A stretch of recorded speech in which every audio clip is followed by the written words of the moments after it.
Je crois que la position du PCV est tout à fait claire. Nous travaillons, nous avons prévenu de la première phase de la transition si les conditions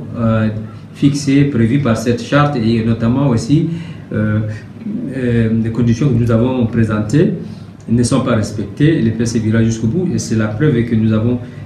effectivement boycotté les résolutions de cette Nice et ce qui a abouti à la manifestation, à la marche du 20 octobre 2022 et nous avons continué à protester, nous avons initié d'autres marches qui n'ont pas été autorisées et nous allons continuer les actions citoyennes et je crois que le cas tombera dans le cas aussi la gente persiste pour présenter Mohamed Kaka ou tout autre membre de son gouvernement comme candidat à l'élection présidentielle prochaine dont déjà les conditions de transparence sont fondamentalement faussées et nous espérons, nous allons continuer d'abord à boycotter la CONEREC, les référendums constitutionnels qui est une mascarade évidente et donc je crois qu'à ce niveau tout le monde, même la grande majorité au sein même du régime sait pertinemment que c'est une mascarade et donc nous allons continuer à boycotter et je crois que si la gente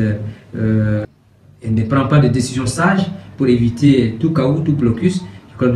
nous allons tout droit à l'impasse et ça sera dommage pour le Tchad. Et nous avons vu au Soudan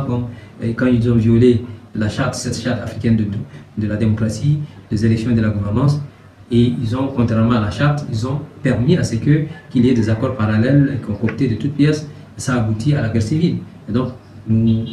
alertons maintenant la communauté internationale, y compris l'Union africaine, d'être sévère. Parce que nous avons critiqué cette décision, parce que, à nos yeux, dire que la gente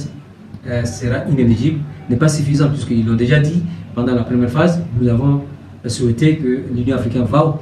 plus loin que ça, avec des sanctions bien ciblées, et ça va contraindre la gente à respecter ces deux conditions. L'enquête sur le président Déby et aussi l'inéligibilité des membres du gouvernement et des organes de la transition. Et je crois que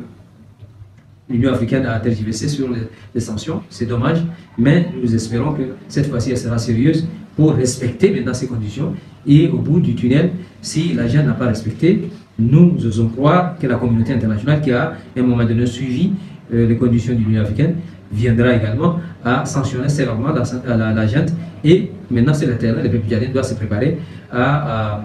mettre en déroute les velléités de cette gente. Merci Monsieur le Président de nous accorder.